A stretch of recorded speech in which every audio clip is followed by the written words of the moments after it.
Seorang istri minta cerai kepada suami. Jadi laki-laki harus cerdas.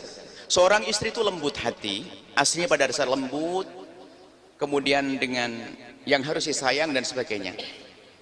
Sehingga banyak seorang perempuan itu karena kelembutan hatinya, karena diciptakan Allah seperti itu harus disayang, sehingga kadang, mohon maaf, kosakatanya itu terbatas. Saya sampaikan kepada suami harus cerdas. Ini bahasa ini panjang sebenarnya. Kita harus ada silsilah rumah tangga. Jadi kalau ada istri minta cerai itu karena terbatasnya kosakata. Dia mau cerai aku, sebetulnya kalimatnya cerai aku yang dimaksud bukan itu. Maksudnya apa? Bang, yuk berubah yuk. Begitu loh. Suami harus paham cerai. Ya, ini bodoh banget suami itu. Itu gak minta cerai sungguhnya. Itu hanya dia karena kamu udah berubah-ubah bang, kamu gitu, cerai saja. Cuman begitulah perempuan. Makanya subhanallah, hak cerai kan diberikan oleh Allah kepada kaum pria ya. Sebab perempuan itu tadi kosakatanya terbatas sedikit-sedikit, cerai saja. Padahal kalau suami senyum saja, langsung ke kamar sebentar, keluar langsung megang hidungnya sang istri, sudah berubah nggak lagi. Makanya jangan dituruti dong, jangan gampang-gampang. Ya sudah kamu ini, wah ini suaminya nggak paham banget. Itu kan bahasa perempuan. Karena perempuan itu lembut banget, ibaratnya begini loh ya, kalau bisa. Anda harus paham cara perempuan itu. Kalau Anda jangan berani nikah kalau nggak ngerti bahasa perempuan ya. Jadi ibaratnya begini, kadang-kadang perempuan itu saking sayangnya sama suami, perlu perhatian, dan memang suami perhatian. Misalnya setiap hari Ahad liburan tuh istrinya itu diajak jalan-jalan kemana. Selama ini mulai pengantin baru sampai punya anak 2 itu biasa begitu. Cuman di akhir-akhir ini suaminya banyak pekerjaan, ya kan? Punya banyak pekerjaan sehingga apa? Pas di hari libur itu nggak diajak jalan-jalan. Minggu pertama sang istri yang yuk jalan yuk. Aduh yang ini sibuk banget ada kerjaan. Iya. Minggu kedua gitu lagi. Minggu ketiga sudah mulai berubah omongannya. Bang, hidup kayak apa? Kurung di rumah, nggak pernah diajak keluar sama sekali. Ada sama sekalinya. Padahal baru 3 kali. Itu sebenarnya apa? Ungkapan yang dalam bahwasanya berduaan itu indah. Kenapa kok kau tinggalkan? Harus paham, jangan wow sama sekali bagaimana? Nggak usah ngomong gitu, itu biasa. Anda harus cerdas dengan bahasa perempuan. Perempuan itu lembut banget. Berani nikah nggak ngerti bahasa perempuan, bagaimana ini? Dan kemudian juga memahami bahasa pasangan, cara kebiasaan pasangan itu penting banget. Kemudian gini loh, kurang lebihnya ya, ini masalah psikologi dan suami itu kerja di luar. Biasanya kalau jual itu kan ketemu orang, ngomong sana ngomong sini. Kalau pulang ke rumah tuh paling tidak pengen tenang kan ya, pengen tenang rumah.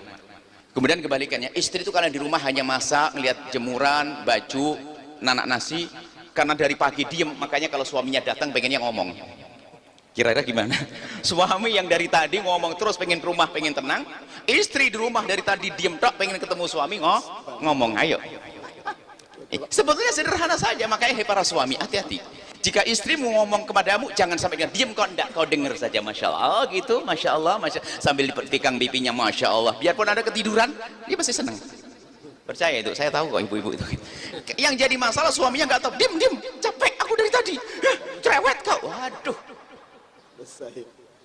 tidak mengerti bahasa perempuan.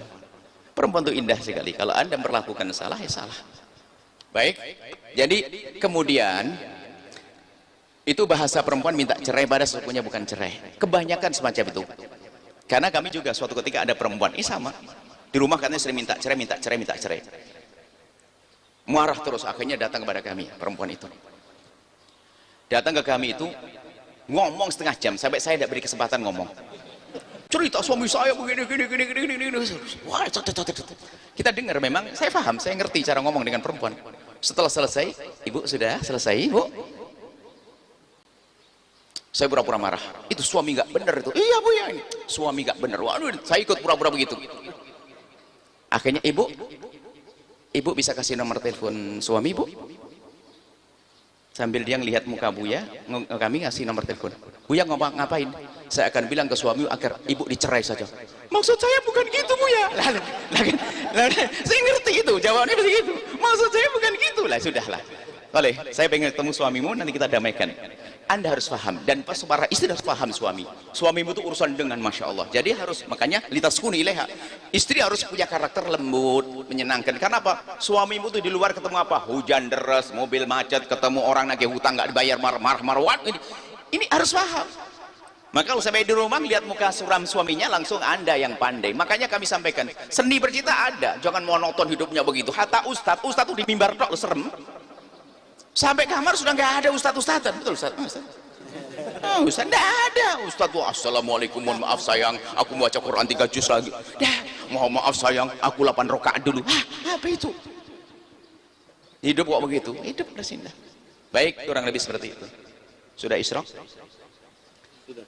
Sudah isyraq duha, satu lagi biar pas duhanya. Mohon maaf bab khilaf bainal ulama sudah ngerti tentunya, orang Banjar kan alim-alim. Masalah surat isyraq supaya tidak ada khilaf. Supaya tidak, saya pengen isyraq sekarang.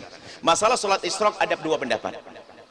Surat isyraq menurut pendapat kebanyakan ulama, surat isyraq itu salat duha dalam hadis sahih. Jadi namanya surat isyraq itu adalah setelah matahari terbit, ditunggu sesaat sampai meninggi qadar mungkin kurang lebih 15 menit 10 menit, baru namanya salat duha disebut surat isyraq. Ini pendapat. Ada pendapat kecil, boleh kita ikuti. Salat isyraq adalah waktu terbit matahari, ini namanya salat isyraq. Dalam madhab kita Imam Syafi'i. Makanya tinggal Anda pilih. Maksudnya gini, kalau Anda pilihannya begini. Kalau Anda bisa duhaan beneran nanti, bolehlah Anda mengambil pendapat isyraq itu waktu terbit matahari. Yang jadi masalah salat isyraq terbit matahari, pas duhanya enggak. Duha itu dikukuhkan. Makanya kalau memang Anda nggak punya kesempatan kecuali 2 rakaat, mending Anda tunda sedikit untuk jadikan sholat duha sekaligus isyraq menurut pendapatan kebanyakan ulama. Kan begitu? Kalau Anda sholat isyraq boleh, maksudnya ada sebagian sebuah tempat ini ada kegelisahan di Jawa Tengah di mana, langsung sebagian langsung berdiri sholat isyraq. Karena apa? Dipikir isyraq itu harus terbit matahari saja. Itu pendapat kecil yang mengatakan begitu. Tapi pendapatan kebanyakan ulama mengatakan isyraq adalah duha. Jadi boleh memilih di antara duanya. Jadi kalau lagi pengajian begini kok pas isyraq, ya sudah kita ikut pendapat yang mengatakan salat isyraq adalah duha, sekalian melakukan salat duha. Man sholat fi masjid jama'atin, hadis ya, barang biasa sholat di masjid jamaah fayaqudu fi musolahu, kemudian duduk di musolanya kayak begini ini hatta tatul asyamsu, sampai matahari terbit, tsumma yusalli raka'ataini, kemudian salat 2 rakaat, kana lahu ajru hajjatil umrati tamataini, mendapatkan pahala hajinya umrah. Lah sekarang mungkin yang punya ilmu tentang isyraq nggak usah gelisah, aduh ketinggalan isyraq saya. Jadikan isyraq Anda duha, selesai. Karena pernah kejadian langsung terbagi 2. Mungkin ustadznya yang ngasih wawasan isyraq, sehingga langsung lihat isyraq berdiri, lagi ada majelis, atau paling tidak gelisah, nggak berani berdiri, akhirnya nggak nyaman dengan ustadznya. Maka kita beri wawasan, barangkali Anda punya majelis pagi seperti ini, masalah isyraq itu ilmunya, supaya nggak bingung urusan salat isyraq. Jangan lupa berselawat kepada baginda Nabi Muhammad sallallahu alaihi wa alihi wa sahbihi wasallam.